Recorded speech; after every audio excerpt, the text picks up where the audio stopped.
Good morning, everyone. Welcome to American Scouser's morning coffee or tea with American Scouser. It is Monday. I guess I got to show this side of the mug. Drunk Grumpy. facts. It is Monday. Boo. I either forgot to stir it or did not put enough sugar in this thing. But this is where laziness helps your health. Where I was too lazy to go back downstairs and put sugar in it, so I'm drinking it the way it is. Mateusz is with us as always. Our very own Polish prince. What's happened? Laziness struck with me as well. I this was from yesterday, so It's I'm good. it's the cold coffee in the Polish prince's household, iced coffee. Alan is with us as Sparky says morning, totally wrecked after yesterday. That was Ryan as well. Good morning, gentlemen. Oh, It was a weird game, and yeah, we'll talk hated it. about that. I mean, I'm sure we'll talk a lot more about it tonight as well. But I kind of felt, I'll be honest, I was so numb and aggravated is probably a better word, that I could not even celebrate the fourth goal. I felt like as I should, because I was too pissed You in know, some ways to celebrate properly. I get that. I do. I I remember I was sitting right here and I was watching it, and Michelle was behind me. She was getting ready, and Richarlison goal goes in, and I just go, I fucking hate this team so fucking much. And then 30 seconds later, I'm like, I fucking love this team, and she's looking at me like, what the fuck is going on with He's you? like, "This is the man I'm marrying." Oh god. She's like, do you feel the same way about me? Like, what's going on? I mean, yeah, some days I really fucking love you. Some days I just, ugh. And that's Liverpool, right? Ryan says, "I'm just glad I got a chance to see Richarlison's tattoo of himself live." Cersei is with us as well. Yeah, it was. I think the only part that made it sweet was the whole Richarlison part. Really, more Yeah, than anything else. I yeah. was If it was more anyone angry else, about how we handled it and how. I mean, I put that all on Klopp. I was watching the press conference yesterday. I mainly was watching it to hear what he had to say about the refereeing and stuff, but it was more about like what he was going to say about the game, and he was talking about, yeah, it's not easy to play. I don't know, a lot of teams play. You might drop the momentum and the tempo and stuff like that. We've seen City do it. They'll be up four, they'll be up five, and they just kind of go into this chill mode a little bit, and then they'll give up a late goal. They'll be 5-1. I think, who was that playing, like Leicester or something last, like the most recent one that we saw, that right? But to give the lead all the way back is not acceptable. I can understand you can't go gung ho, but this team. Another thing is this team is not really built. The system is not built on playing chill. It's more about constantly pressing, putting pressure on the ball, and stuff like that. So this whole chill mode does not really go well, and that's why we slowly let him back in. So he was complaining a little bit about Tierney, and who's not. But what did you think about the refereeing? Because I really felt like after that game, if we tied that game, I would not say here this morning saying the refereeing screwed us. I would go back to Klopp and saying after halftime, we saw a team sleepwalk into halftime, give up a goal along yep. the way. I was like, okay, we just got to get to halftime. I'm sure we'll wake up, we'll come back, and back to where we were. We'll probably make it 4-1, 5-1. This game will end like 5-2 or 6-2 or something like that. But we came out the second half just as sleepy. It almost like they took a nap during halftime afterwards and then came out. And that here's the part that comes to me is I really felt like this guy, if I'm a Tottenham fan today, I'm actually complaining about the refereeing because it sure feels like, and I don't understand how it's not, but this should have been a freaking red card. I Absolutely. mean, holy cow. Yeah, it's the leg is extended so high. Any other situation, if the roles were flipped, we would be absolutely livid. Yes. And I know that even in the Discord chat, most of us were like, "Yeah, that's a red." We were expecting it to happen, and the only thing that I was saying was, "Yeah, maybe he was close enough with the play of the ball. It's the only thing that might be saving him." But I wasn't defending him by any means. I was just trying to think of a reason why that would have not been a red entirely. And so that game winning goal shouldn't have technically even been there to begin with. But then you could play that game the whole day. You could go back to Skip's challenge on Diaz and how it wasn't even a foul at all. Where you could have that was one of those fouls where if it was live play given a red, it would be tough to go back and overturn it.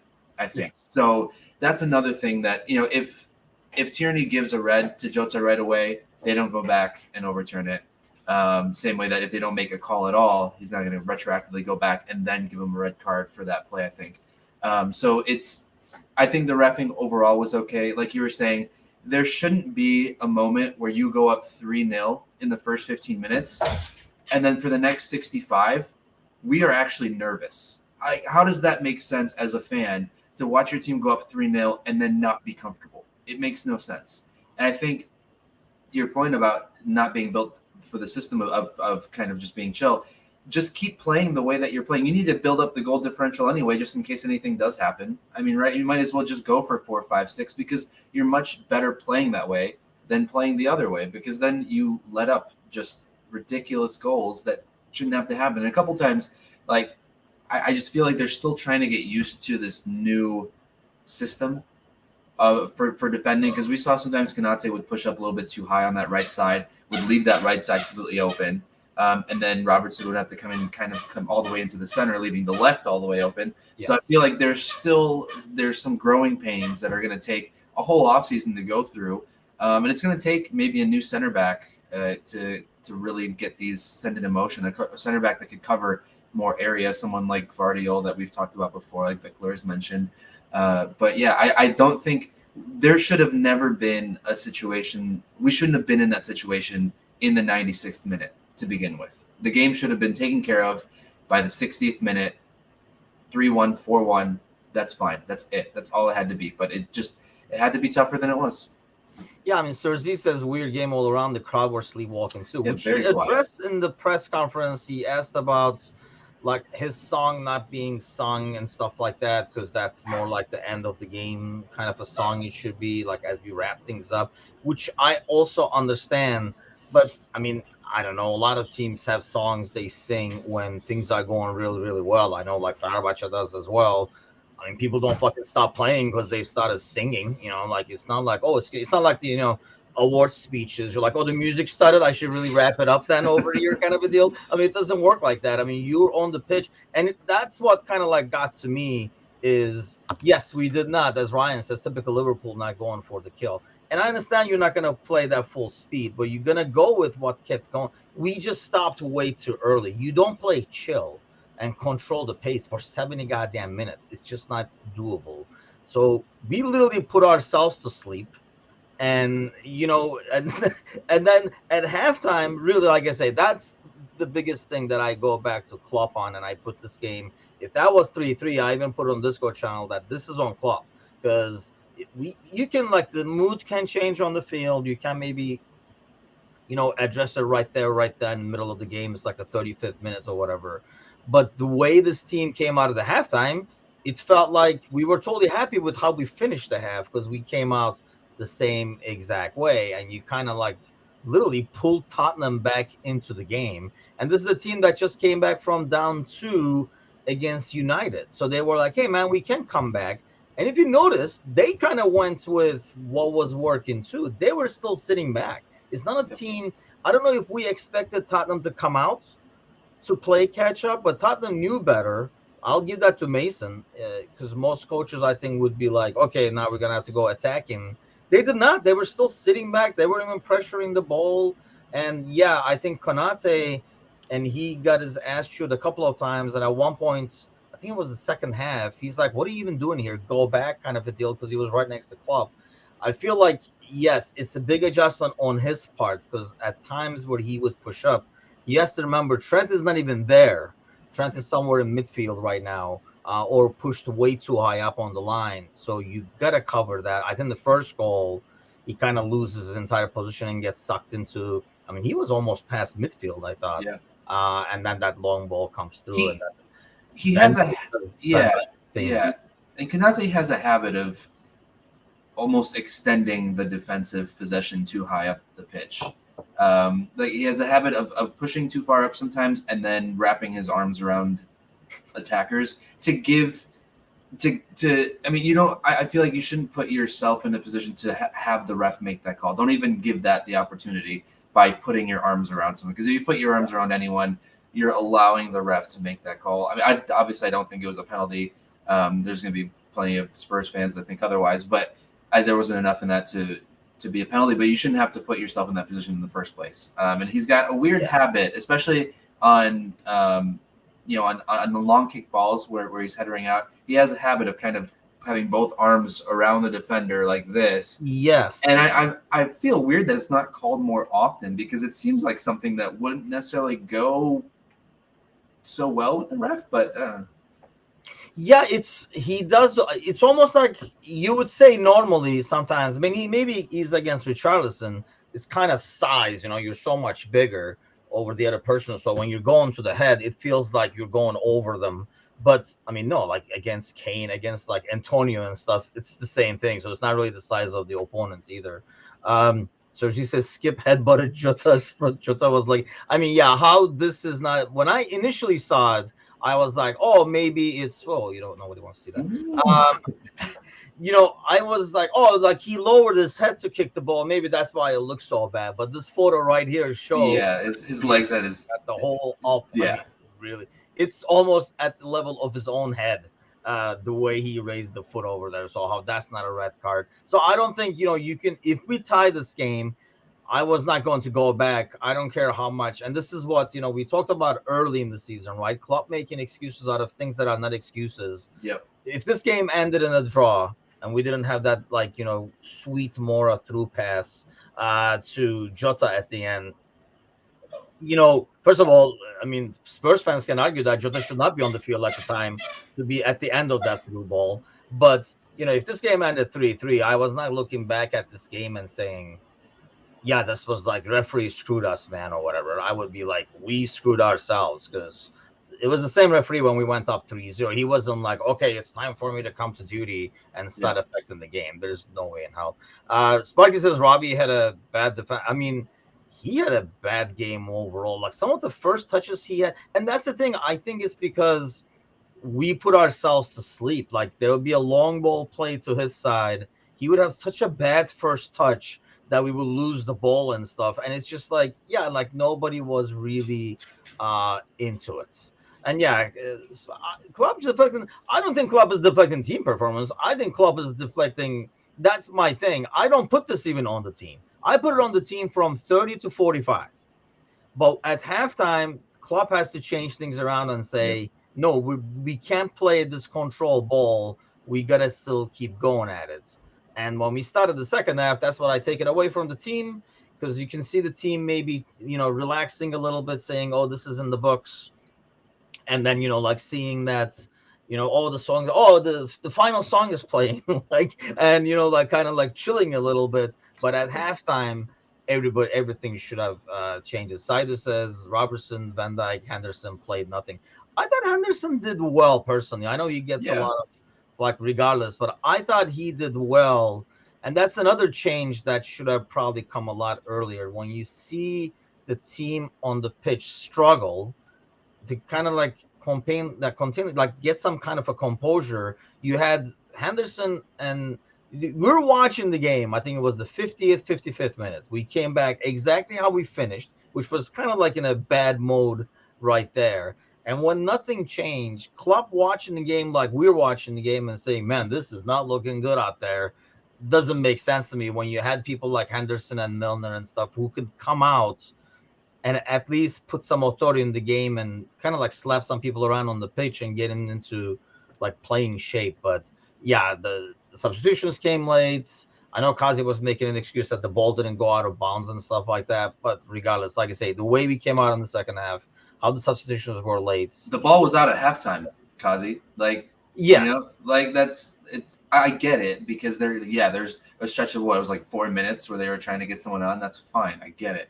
But also, like, to your point, the ball was out at halftime. Halftime could have been the place to make some sort of adjustment, even just verbally. Like, hey, guys, wake the fuck up. This is what you guys just played the last 20 minutes of this half brutally, just not good at all. And then you come out and you don't make any adjustments whatsoever. So, yeah, I think it's one of those times again where we love Klopp and sometimes too much, and we don't give him the we allow him to get away with too much. And I think over time, especially now into his seventh, eighth season, like we can look past some of the early, I guess the honeymoon phase, and now kind of look at him and go, okay, hey, like you're not always doing the right thing, like hey, can you just and take a little bit of credit sometimes. I know he's done a little bit of it in the past, but especially after a game like yesterday when we all saw what was going on, I think having him take a little extra credit on his half would have done a lot more. Yeah, I think his way of deflecting, like I say, sometimes draws me the wrong way. I know what Sparky is saying. He doesn't want to say the boys fell asleep. He did mention it was difficult to play like that when you feel like the game is over way too early, and I understand that. Been there, done that, on both sides, sadly. But at the same time, you got to be able to make the adjustments. Halftime is the biggest thing for me. I can understand it didn't happen until then, but the halftime had to be the one. But so let's get back to the weekend. I'm sure we'll dissect the hell out of this game tonight, and let's see if the boys agree with me. I know we did a poll. Was that the first really serious official poll that we did on Discord? By the way, I Whoa, got whoa, so whoa, many whoa, polls. whoa, whoa! Are you saying my other polls were not serious? Oh yeah, well I guess I might have said that by mistake. No, because there was that poll I think I did in the transfers about which if there were to be a right back come in or something like that. I think that was one of the polls. But yes, that was I guess the first real poll. So let's do an unofficial one with the listeners over here. Yeah. By the way, Saida says opening up our midfield with available low quality midfielders is the problem, and I understand that, but I thought we played like an energetic trio over there, and it's not like they got tired. It's not like Elliott and Jones got tired. Yeah. The brains got tired for some reason. The thing is, if that game ends 4-1 or 3-0 even or 4-0, we're not sitting here talking about how a bunch of low quality midfielders they had. We're saying what a great game they had. Yeah, Because it just that's the problem though. We're always going to look back on the game and what happened, and then make our assumptions or arguments based off of what happened, because hindsight's 2020. Going into the game, you could say, okay, I don't know how this is going to shake out because blah blah blah, but within the first 15 minutes, if that stays like that throughout the rest of the game, that is a perfect game to illustrate like the ability of the depth of the team and who can fit in where. But because everyone kind of went to sleep, then we can look back and go, oh, it wasn't all that great. I think so too. I there were a lot of things to like when you watched that beginning. We were hunting in packs again, like the good old days and stuff, but it just mentally stopped, and that was probably the disappointing part more than anything else. It just showed that this team is still in there somewhere. Just gonna make sure they're out all the time mentally, and that I feel like because I keep saying mentally, that has to go on mainly Klopp and the management parts as opposed to just the players and just put them.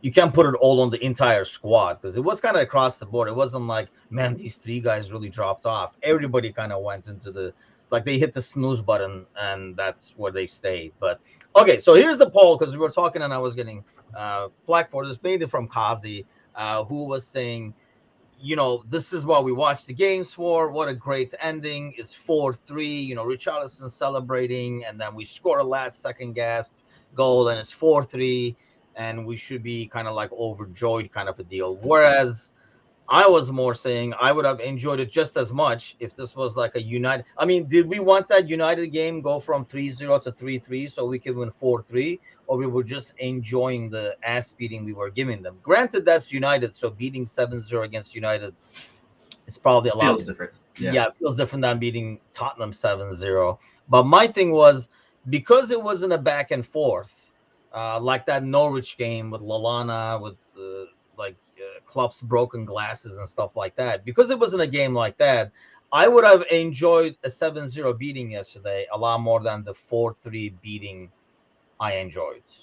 Because, like I say, I was literally too pissed and aggravated and annoyed to enjoy the fourth goal as I should. So let me know what you guys think. Did you guys think, yes, this made it a proper game?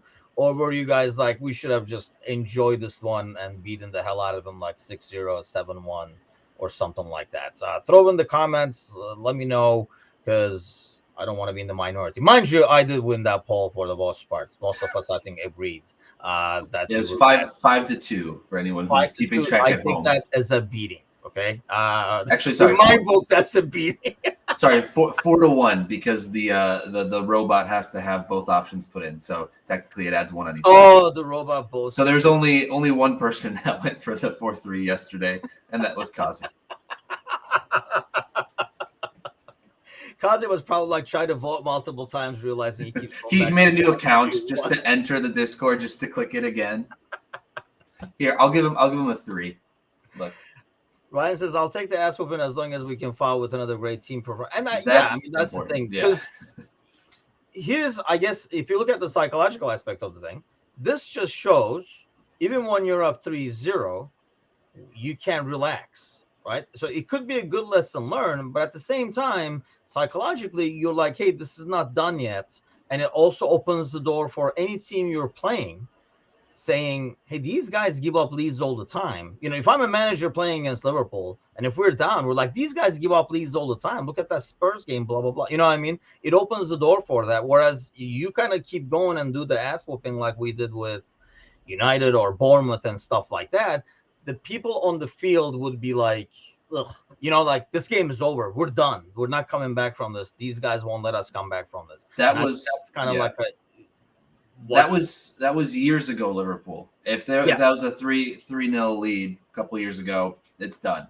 This year, I don't even think the Spurs game would have to give any club a reason to believe they could come back and beat this team, because they've seen the whole year how this team has been beatable and how this team cannot hang on to leads and this team cannot hang on for the full 90. So I think this is just another addition to just the up and down of the entire year. true. I mean, yeah, it was probably, 2023 in a nutshell over here. Sparky says, I was pissed by team performance, but it was awesome to see Richarlison's face when the fourth went in. Yeah, didn't you get the impression that it was a guy who had like everything planned in his head, like, this is what I'm going to say after the game and stuff? The goal went in. You could see him like just ripping the script in his head. They were like, God damn it, like, not gonna be able to say any of this shit now. And yeah, that was the only awesome part of it, more than anything else. That's the part I enjoyed more than getting them, because in my head it's more about performances and what we're doing now, what we're building towards right now, because I still think fourth is quite the reach, so we're going to Yeah, get that now, because obviously with United winning that game against Villa, that really puts it in even more danger right yeah, here. But that was tough. Villa, a result for Villa would have went a long way there, but I think both wins by United and Newcastle yesterday kind of just seal it. I mean, not yesterday, the day before too, but just kind of seal the fate for the top four. And it's fine.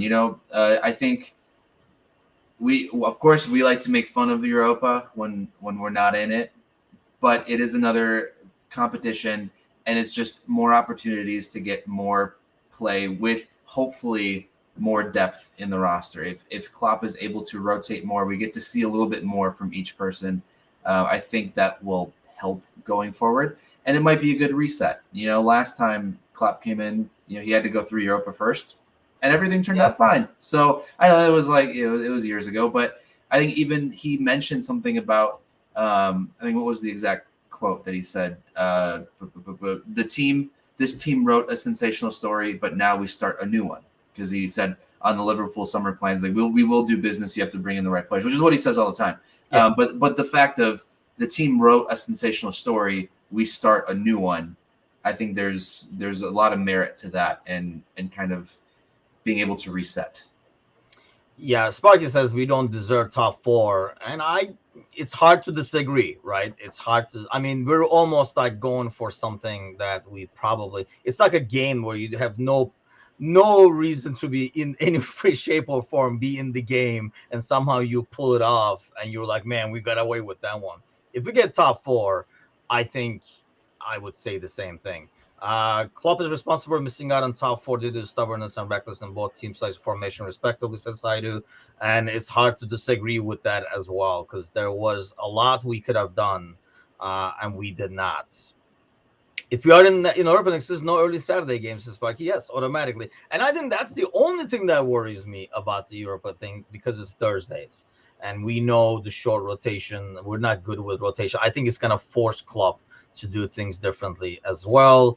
So it'll be interesting to see. Sometimes this team does play better, but at the same time, I would say that over the years, because of that, trotting out the same people will kind of like worn them down more than they should be, like Fabinho and Henderson and stuff like that. But going back to the weekend, any other scores that kind of catch your eye? Huge game today. I know who Sparky is rooting for, but I know who everybody else is rooting for. Because Leeds losing to Bournemouth, who is definitely like kind of like pulled themselves out. Let's look at the bottom of the table right here. I mean, Bournemouth is not even on the bottom of the table anymore. So Bournemouth is basically safe, Yep. right? Wolves probably think they're safe. That's why they didn't even show up against Brighton, it seemed like. Uh, West Ham, that was kind of like a thriller of a game. And they kind of yanked themselves down a little bit, but there's so many teams behind them. I think they're safe as well.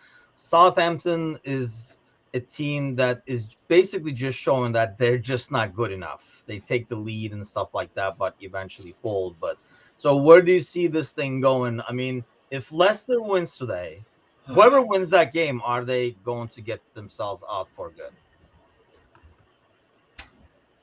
Uh,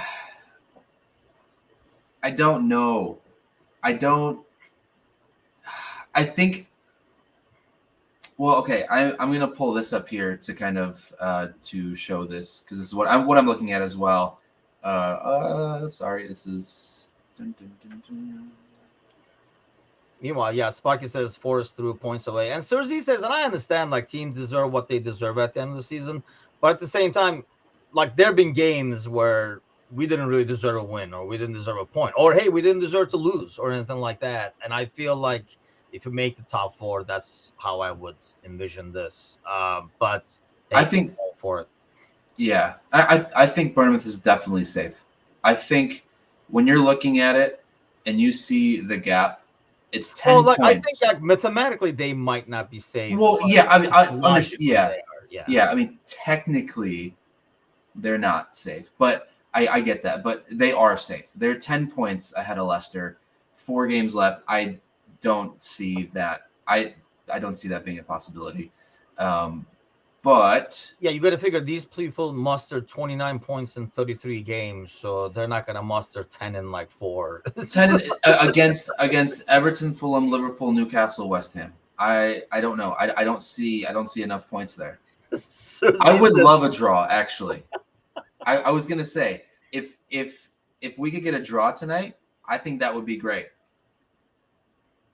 see, I don't know. I'm going for a Leicester win just because Sean Douche and Everton. First of all, Sean Douche getting relegated back to back almost would be just a joy to watch. They've been an awesome combination there.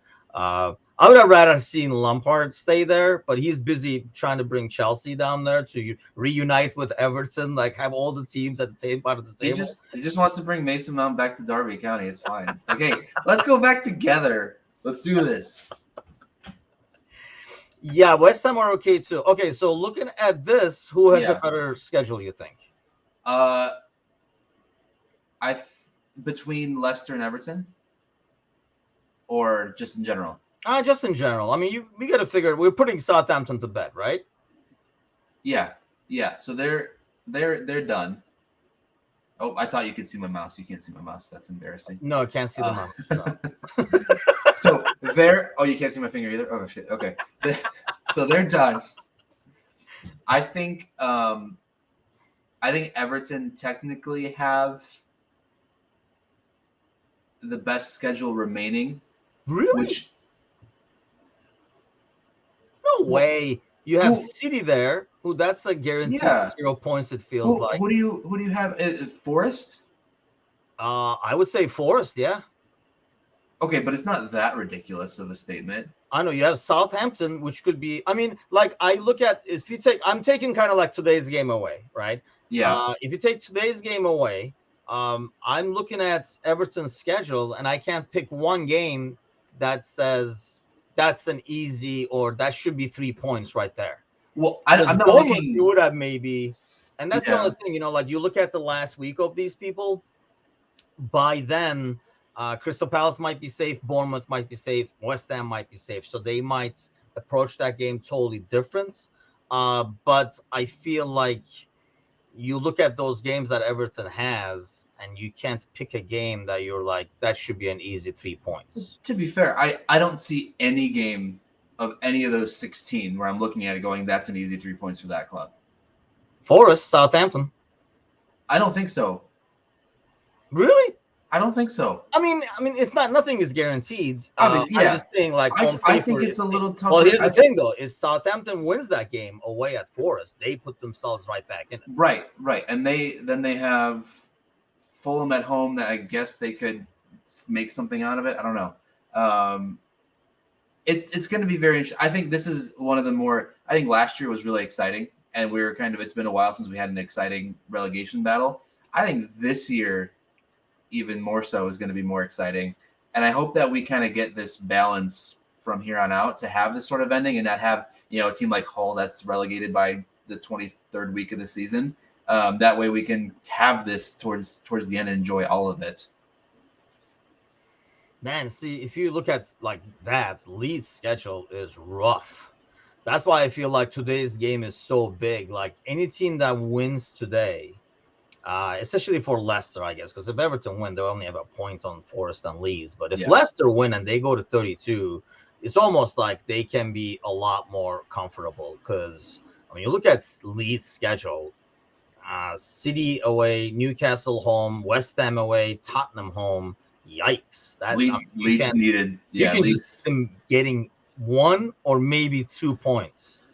they needed to beat Bournemouth. Yes, they really did. I think there was rumor that Gracia is being replaced. The Leeds players came out and made a statement. The Leeds official website put out a statement made by the players, which I'm sure is a statement drafted by PR through the players, which whatever. But I guess they're saying that they're not happy with the results, and yeah, I mean, what else? What are you gonna say? Like, like maybe we fired our manager too soon. I don't know.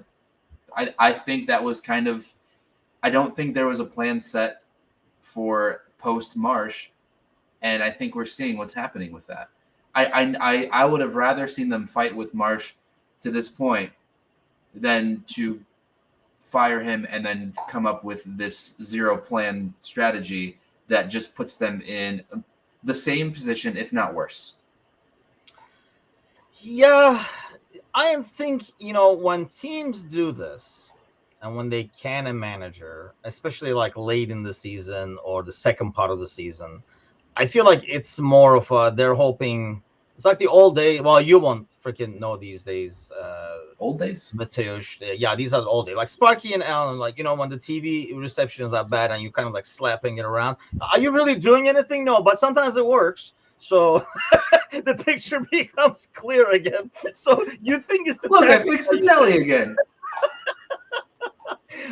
And that's kind of like we don't know shit about it, right? So you're like, you look at your phone, you're like, why is it doing this? I'm just gonna reboot it because that seems to have fixed problems in the past. So you're hoping by rebooting you're gonna fix that problem too. I feel like that's what teams are doing. Like they don't necessarily have a plan B.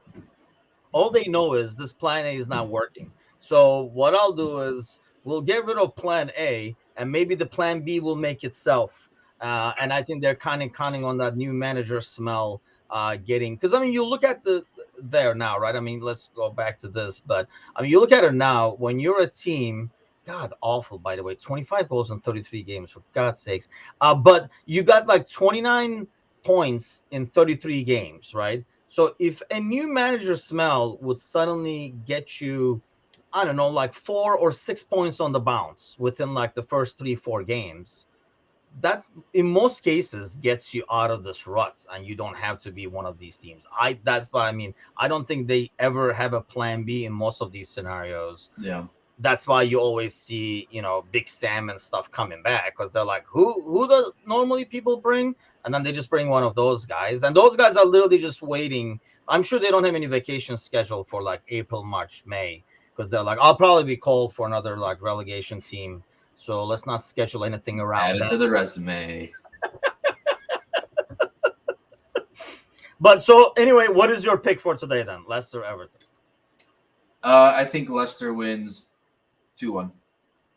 Leicester wins 2-1. And yeah, like Sparky says, look at Palace now. And I think that's what but that's the thing. It's worked for Palace, right? But it doesn't necessarily it didn't work for Leeds, for example.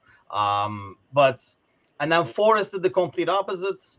They're like, we're just gonna keep shoveling in players. Eventually you'll bounce into a lineup that works, kind of a deal.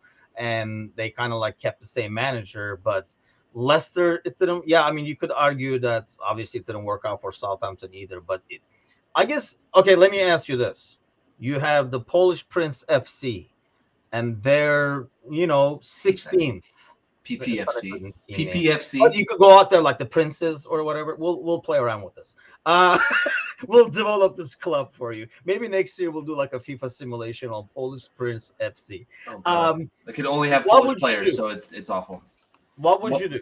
It's 16. Your team is 16th, 17th. Yeah. Polish Prince FC is in clear trouble. You feel, as the owner, obviously, you put some money in. There are some right pieces over there. What would you do? Sell the club. Before I don't know how to run this team, so someone else do it for me. Oh, there we go. Polish. I think it was meant to be dinguses, but Is it dinguses? Could it be like dingai? Be like the plural version of this?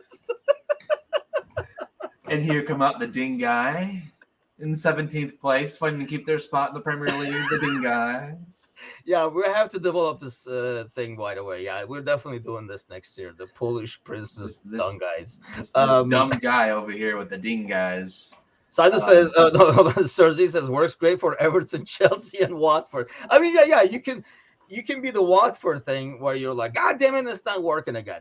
Next, and then you just bring like another manager. But yeah, I mean, Everton tried it. I think Everton should have done it earlier, to be honest. And Everton did it earlier and gave Sean Dyche something to work with in January or whenever the World Cup area was.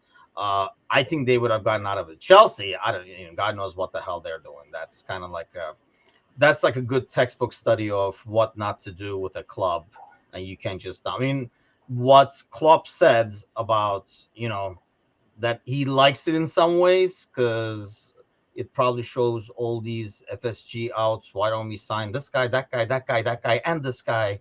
People online. That's not always the solution. But the problem is when you do that, now you have nobody to blame but the manager, because you're like, all these people are there. We spent a ton of money on them.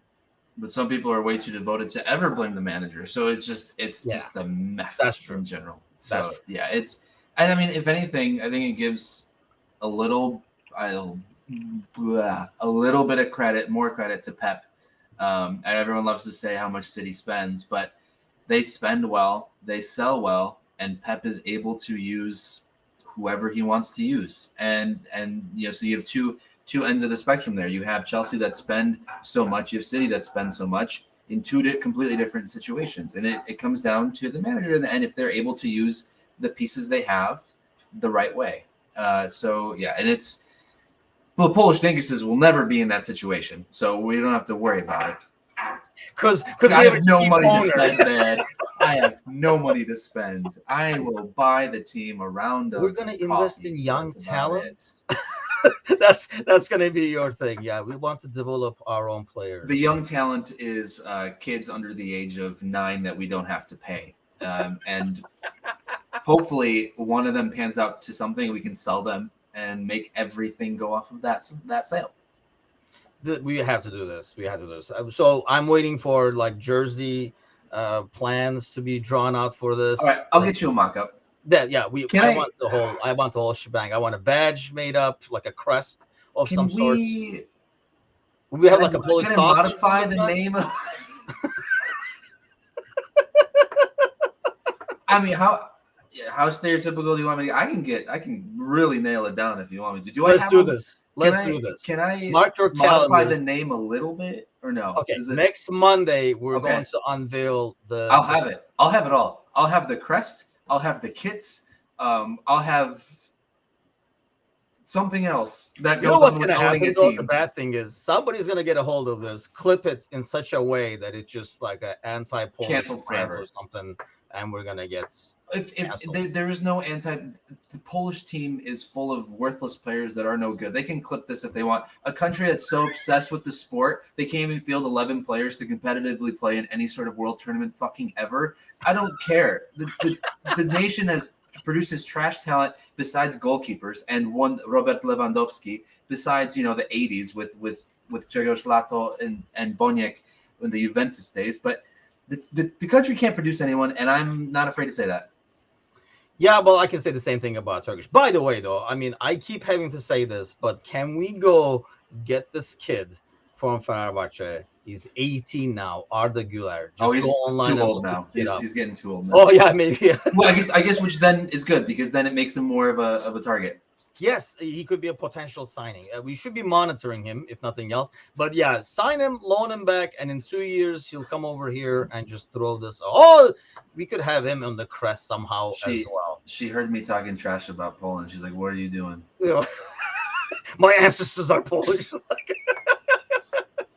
Well, okay, so this is a great way to end it. Mark your calendars. Next Monday, we're going to unveil the crest and the jerseys for the Polish Dunguses or Dungai. By then, we'll kind of figure that out, and then we'll see how it goes.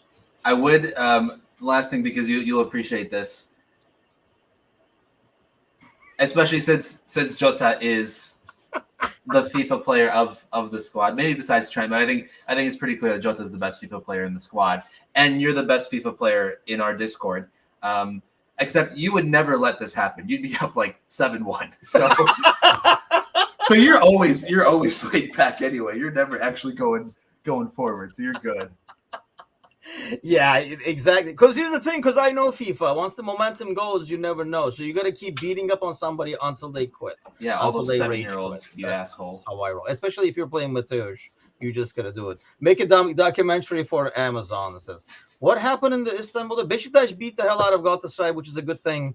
But Fenerbahçe dropped points last week stupidly, so we're still in the hunt. But Ishuga. Musa is joining us late to the party. We're on our way out, but then we will be back. I will be back tonight with the gang, Gally and Bickler in our regular. Oh, actually, you know what? No Bickler tonight. No Bickler tonight. Bickler is traveling. So we're gonna miss his positivity. But which we miss every week, I guess, whether he's there or not. But yeah, we'll be back on with Gally tonight. And then on Wednesday morning, I'll be back with. Will we see how the two games? Actually, the Arsenal Chelsea game tomorrow should be a big one too. I mean, you would think just because I don't know if it makes the difference because they're both, they have the rivalry thing going. I don't know if Chelsea will get up a bit more of that, but you just feel like the way they're going, Arsenal is just going to beat the crap out of them. But this is when a derby makes a difference. Polish Prince, Dingus Dodos, dude. I can't wait. Really, I can't wait. If I could fast forward to next Monday, I would right now because then I wouldn't have to go through the. This is gonna be fun. You guys, honestly, I'm taking this very seriously. It's gonna be great. Do not miss it. Do not miss it. Okay, I can't wait either. Well, you guys have a great week. It's Monday, but let's make it a good one. Fulham game coming up on Wednesday. A lot of good stuff. By the way, thanks a lot to all those who donated to our fundraisers. I did wake up to a couple of messages of procrastinators who missed the deadline, or at least so they said. So call their bluff. No, I'm just kidding. So to be able to kind of like accommodate, we did extend it another 24 hours, both the silent auction and the fundraiser. So those people who meant to kind of like donate and left it to the last second, kind of like chip into, because the more the merrier. So we can send as much as possible. But thanks to all those who contributed, and hopefully we'll be doing more of these in the future. I'm sure there'll always be someone in need we can help out. So have a great week.